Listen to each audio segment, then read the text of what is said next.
Hello, I am Adedayo Fashanu. I am the Editor-in-Chief at TANTV News. We recently launched our Civic and Political Voices Network, and the network is basically designed to connect civic leaders, political officials, and trusted community voices directly with the residents they serve through our local news infrastructure. You know, at TANTV, our mission is to elevate thoughtful, informed perspectives that help communities better understand the issues shaping their lives. And we also believe that trusted voices and informed commentary are essential to sustaining a healthy and engaged public discourse. So I am so glad to have here with me Ms. Wala Blegay. She is running for Maryland's 5th Congressional District as a progressive Prince George's County elected official. She's a labor lawyer, immigrant community advocate, and local government accountability candidate.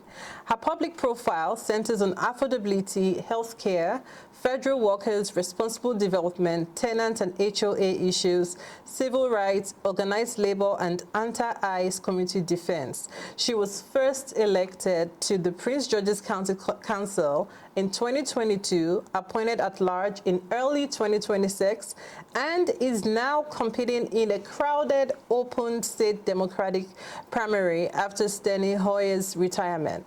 So let's get to it. Welcome, and thanks for joining us. Thank you. Yeah, so the way we're going to go about this is we've pulled a set of questions from our audiences, and I'm just going to throw them at you, just basically Q&A. And again, just like this initiative is meant to do, you will just tell us your stance on these issues.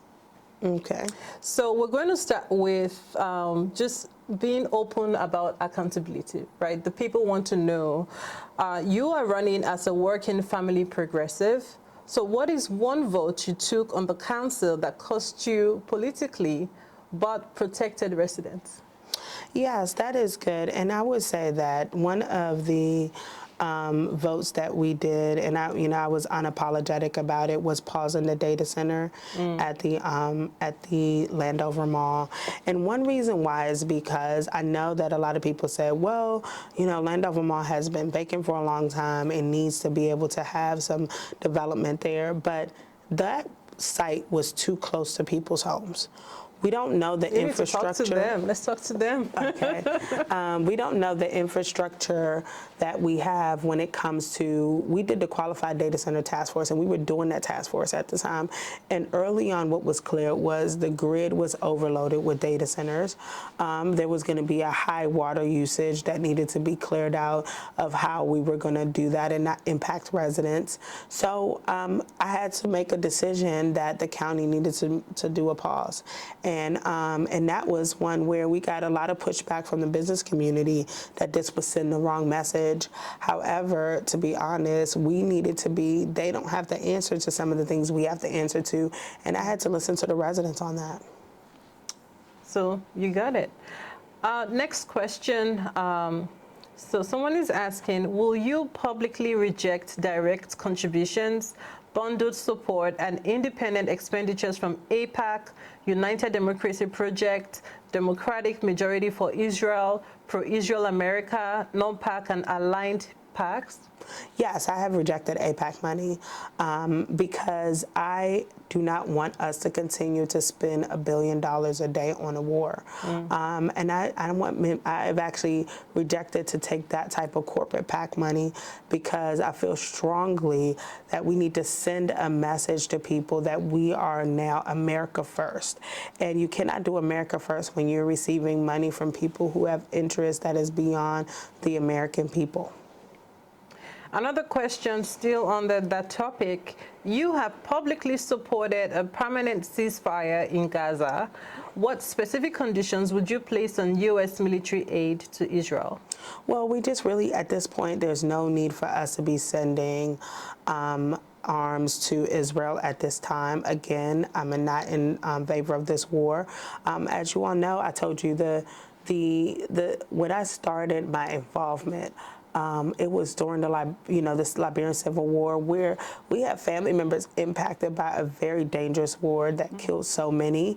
And my And when I saw those visuals of people, of children being bombed, places being bombed, people losing their lives, it had such an impact on me. I said that there needs to be a permanent ceasefire, and that hasn't happened. And now we're all out and involved in a war that we're paying for, why we can't even pay for SNAP benefits, and why we cannot even pay for infrastructure in our community, one of the biggest issues in Southern Maryland.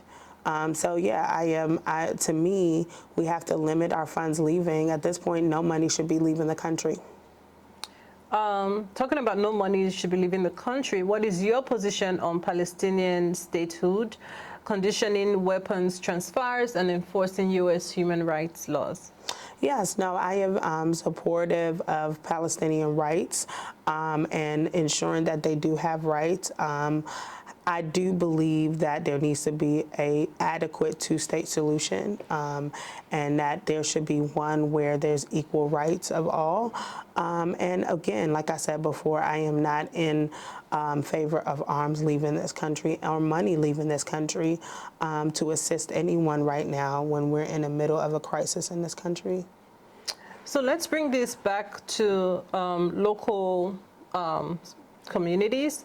On data centers and electric bills, you said data centers should bring their own generation. Should that be federal law for hyperscale data centers? Yes, it has to be. And that's why I'm supporting Senator Van Hollen's bill to require data centers that bring their own generation, the Power to the People bill. I believe that when we have data centers in our community, when it comes on our grid, we have people, I have seniors that are paying $1,300 to $1,800 a month.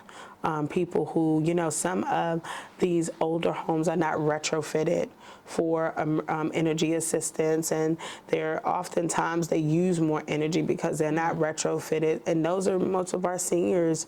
A lot of families are facing high utility bills in the middle of a time where groceries are high, where cost of living is high. It's like, and then there's a billionaire that is gaining off of this data center and the cost, and we're paying for it. I have had high utility bills that I've never seen before that are so high. So it's time for a change, and we have to address this. The infrastructure to put data centers in.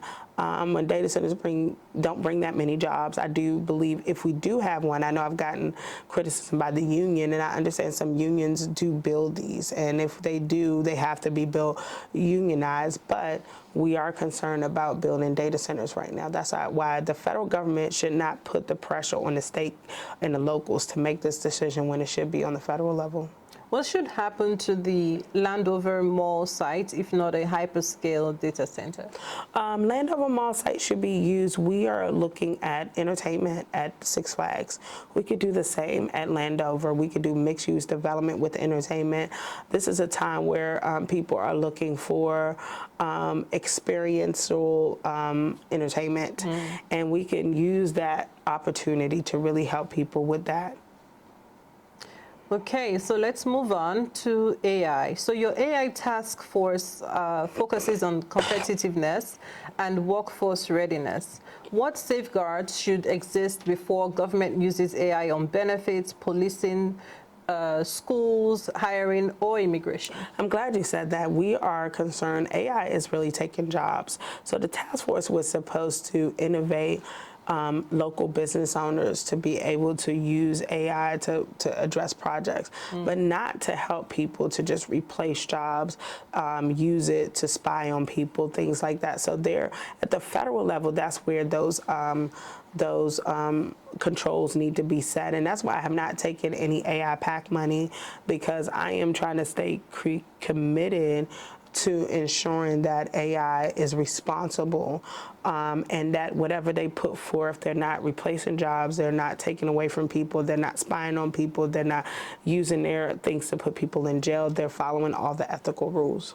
And should public agencies be required to disclose every AI system that they have in place? Oh yes, that's standard. Transparency is important, and we should be putting it forward, and also creating guidelines at the federal level that rights are not violated. On immigration and detention, so you sponsored local legislation to block private detention facilities. Would you vote in Congress to end federal private immigration detention contracts? Absolutely. ICE has they don't have the goal. What is the goal of ICE?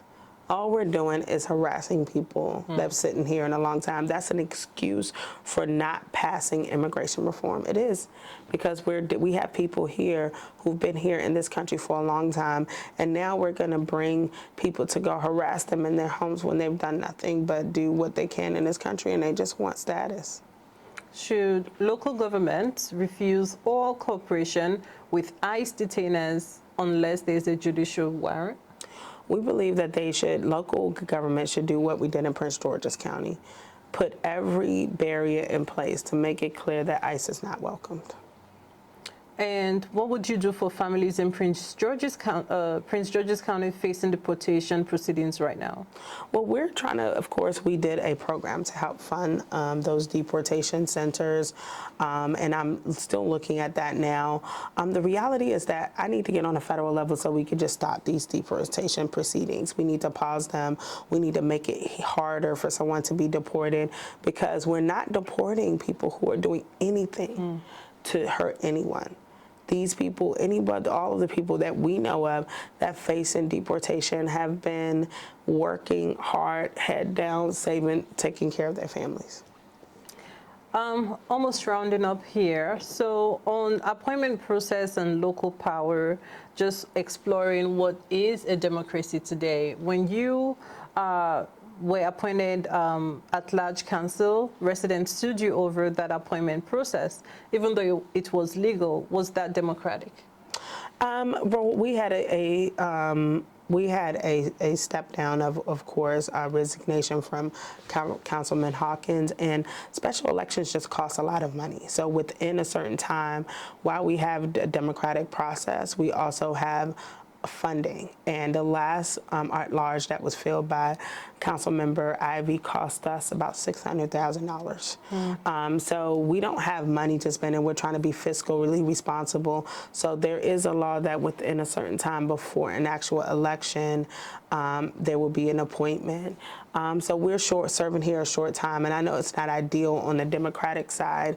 However, it is for a short time to save money so that we're not using so much of our money for special elections.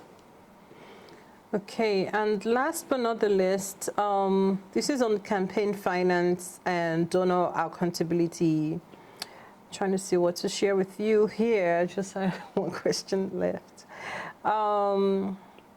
The amended FEC filing shows several organization receipts were refunded, including Atta Enterprises. So who solicited those checks, and what compliance process cut them? So we had a lot of fundraisers where people would show up and give checks. I don't know Atta Enterprises, but we did have a compliance group that looked over everything we received.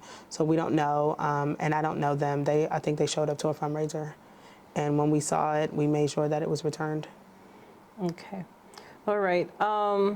Do you have anything else you would like to let the people know?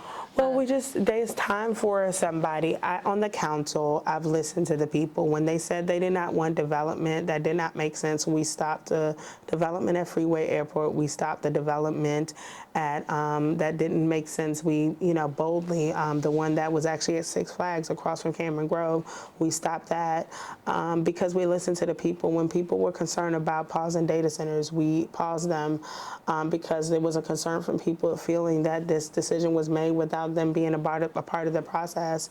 When people wanted to focus on the longer emergency room wait times, we put a task force together to focus on the emergency room wait times and how we address that issue.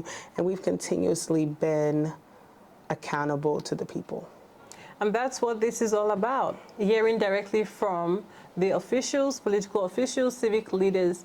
You hear directly from them on this network, and they get to engage with you through regular contributions, through articles, videos like this, commentaries, opinions. So you can always trust TANTV News to share with you information that informs and empowers you as a local. Thank you.